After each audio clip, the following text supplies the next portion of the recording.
एक बार एक गुरुजी थे, उनकी आयु काफी हो गई थी, तो सब लोग बोलने लगे महाराज जी आपका उत्तराधिकारी कौन होगा, आप अपना उत्तराधिकारी घोषित कर दो। तो महाराज जी ने 2 शिष्यों को बुलाया जो उनके प्रिय थे। उन शिष्यों को बुला करके एक एक मुट्ठी चना दे दिए, बोले जो 3 वर्ष बाद इन चनों को मुझे वापस करेगा मैं उसको उत्तराधिकारी बनाऊंगा। तो एक शिष्य ने तो अपनी जटा में बांध लिया चनों को, और एक शिष्य ने जाकर के बो दिया। और 3 वर्ष बाद जब गुरुजी की सभा में उपस्थित हुए तो एक शिष्य ने जटा खोली, बोले लीजिए गुरुजी आपने जो चना दिए थे वो ये रखे। दुर्गंध आ रही थी, सड़ गए थे, बेकार हो गए थे, बर्बाद हो गए। तो गुरुजी ने डांटा, बोले भागो यहां से, क्या पूरे आश्रम में बदबू कर रखी है। बोले आपने ही तो कहा था 3 वर्ष बाद हमको हमारे चने वापस करना। दूसरे शिष्य ने आकर के कहा, बोले गुरुदेव आपके द्वारा दिए गए चने में भीतर नहीं ला सकता, आप बाहर चलो। बाहर चल करके जब गुरुजी ने देखा तो बैलगाड़ियों में भरे हुए चने रखे थे, अनेक बैलगाड़ियों में। बोले आपने एक मुट्ठी चने दिए, मैंने बो दिए, उनसे जो हुए उनको बो दिया, और महाराज इतने चने हो गए 3 वर्ष में, ये आपके द्वारा दी हुई पूंजी है। ये बात हम क्यों कह रहे हैं? गुरु जितना बतावे केवल उतना पालन नहीं करना है। गुरु जो कहे जो बतावे उसका विस्तार करना, यह शिष्य का धर्म होता है। उसको विस्तृत करना यह शिष्य का धर्म होता है। आज महाराज जी आपको राम नाम दीक्षा देते होंगे, अपने संप्रदाय में आप सब लोग दीक्षित होते हैं। महाराज जी कई सारे नियम बताते हैं आप लोगों को, ऐसा करो, ये ऐसे रहना चाहिए, ये नहीं खाना है, ये नहीं पीना है, ऐसे रहना है, आदि आदि सब भाव आपको चाहिए उसका पालन करे। ये तो हो गया सामान्य शिष्य का लक्षण, लेकिन उस सुनी हुई बात का विस्तार करके उसका अतिशय अपनी ओर से भी उसका पालन करे, यह शिष्य का लक्षण होना चाहिए। महाराज जी हमारे मन में बात आती है कि कई लोग ऐसे आपको भी मिलते हैं, हमको भी मिलते हैं, कई लोग हैं वो अपने पूर्व की ली हुई दीक्षाओं के बाद फिर आजकल प्रभाव देख करके गुरु बदलने का मन करते हैं कि महाराज जी हमने दीक्षा तो ले रखी है, लेकिन आपकी आज्ञा हो तो हमारा मन है हम आपसे ले लें। आपको अपने गुरु में दिक्कत क्यों हो रही है? जो लोग सोचते हैं कि क्या हम अपना गुरु बदल सकते हैं, तो उनके लिए एक ही उत्तर है, क्या आप अपने माता पिता बदल सकते हो? जो एक बार हो गए वही रहेंगे जीवन पर्यंत। गुरु के गुरुत्व में कभी भी संशय मत करो। संशय करना है तो अपने शिष्यत्व में करो। निश्चित हमारे अंदर ही कोई दोष होगा, हमारे गुरु में कोई दोष नहीं।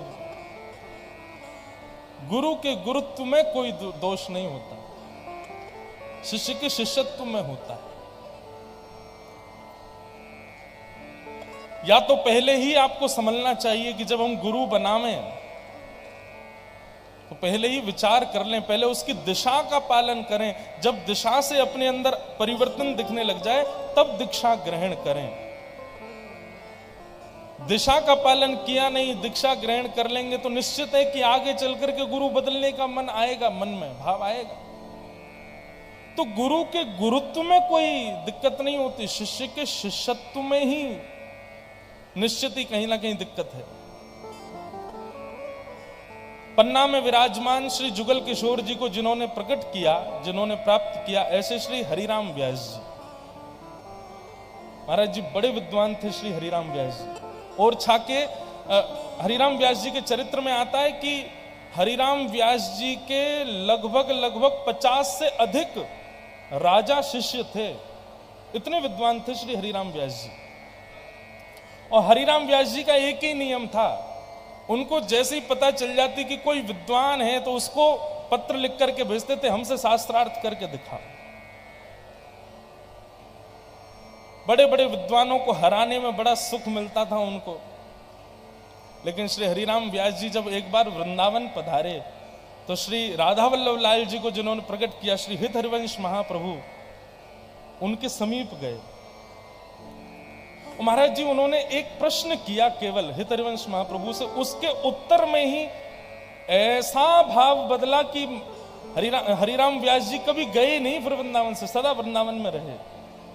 गुरु की एक वाणी ही परिवर्तन करने में सक्षम है। हरिराम व्यास जी राधा वल्लभ जी के मंदिर में गए, मंदिर में जाके खड़े हो गए, शिष्यों से जाके कहा, बोले हितरवंश महाप्रभु जी से कहो हमको उनसे मिलना है। तो शिष्यों ने कह दिया कि महाप्रभु जी तो अभी ठाकुर जी की रसोई बना रहे हैं, अभी तो व्यस्त हैं, आप थोड़ी देर प्रतीक्षा करो, जब रसोई पूर्ण हो जाएगी तब मिलेंगे आपसे। हरिराम व्यास जी को थोड़ा सा अपनी विद्वत्ता का गुमान था, बोले अच्छा हम प्रतीक्षा करेंगे?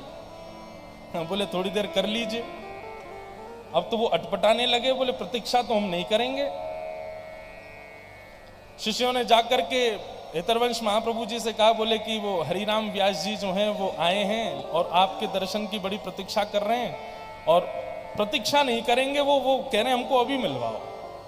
भैया ने ठीक करो, बहुत गूंज रही है आवाज।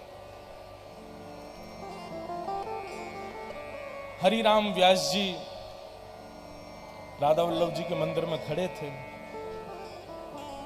हितरवंश महाप्रभु जी ने तुरंत कहा, लाओ उनको भीतर रसोई घर में ले आओ, हम यही बात करेंगे उनसे, जब उनसे प्रतीक्षा नहीं हो रही तो यहीं लेके आओ। हरिराम व्यास जी जब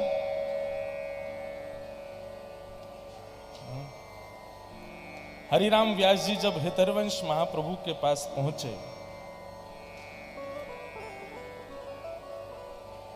तो महाप्रभु जी रसोई बना रहे थे, और उसी समय हरिराम व्यास जी ने कहा, बोले भगवान हमने आपकी सेवा में विक्षेप किया, आप प्रसाद बना रहे हैं और हम आपके मन में ये भाव कर रहे थे कि हम आपसे मिलें, आप क्षमा कर दें, आप प्रसाद बनाते रहिए और मेरे संशयों का उत्तर देते रहिए। हितरवंश महाप्रभु का जो उत्तर था ना, उसी उत्तर से श्री हरिराम व्यास जी संभल गए। महाप्रभु जी बोले, आपको ऐसा लगता है कि मैं हाथ से प्रसाद बनाऊं और बुद्धि से आपको उत्तर दूं, ये दो काम एक साथ कर लूं। लेकिन व्यास जी वास्तविकता यह है कि ठाकुर जी का प्रसाद हाथ से नहीं, वो बुद्धि और मन से ही बनाया जा सकता है। यदि मैं मन से प्रसाद बना रहा हूं तो आपके प्रश्नों का उत्तर नहीं दे पाऊंगा, एक क्रिया तो मुझको रोकनी पड़ेगी। बस यही विषय सुनकर के श्री हरिराम व्यास जी स्तब्ध हो गए। उनको ये बात पता चली कि बुद्धि और कर की क्रिया दोनों में अंतर होता है, एक नहीं है। हम सोचते हैं कि मन से हम भगवत नाम भी कर लें और हाथों से अन्य क्रियाएं भी कर लें। अगर आप ऐसे भजन करते हो तो आप भजन कर ही नहीं रहे हो। आप यदि मन से भजन कर रहे हैं तो अन्य क्रिया आपसे हो ही नहीं पाएंगी। संसार का साधन और भगवत भजन ये एक साथ संभव नहीं है, और जो कर रहे हैं इसका मतलब निश्चित ही वो पूर्णता से कर नहीं रहे हैं, क्योंकि भगवत भजन जब होगा तब अन्य क्रियाएं आप कर नहीं पाओगे। हरिराम व्यास जी के चित्त का संशय दूर हो गया और सदा के लिए फिर वृंदावन में ही बस गए। और हरिराम व्यास जी जिन्होंने जुगल किशोर जी को प्रकट किया, उनका एक बड़ा प्रसिद्ध पद हमारे वृंदावन में गाया जाता है। किशोरी तोरे चरणन की रज पाऊं, किशोरी चरणन की रज पाऊं, श्री राधे तेरे चरणन की रज पाऊं, श्री राधे तेरे चरणन की रज पाऊं। बैठी रहूं कुंजन के कोने, बैठी रहूं कुंजन के कोने, बैठी रहूं कुंजन के कोने,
जहां कहीं भी भजनानंदी विराजमान होते हैं वहां की रज में कण कण में बंधु, वो कण नहीं श्यामा श्याम ही हो जाते हैं फिर।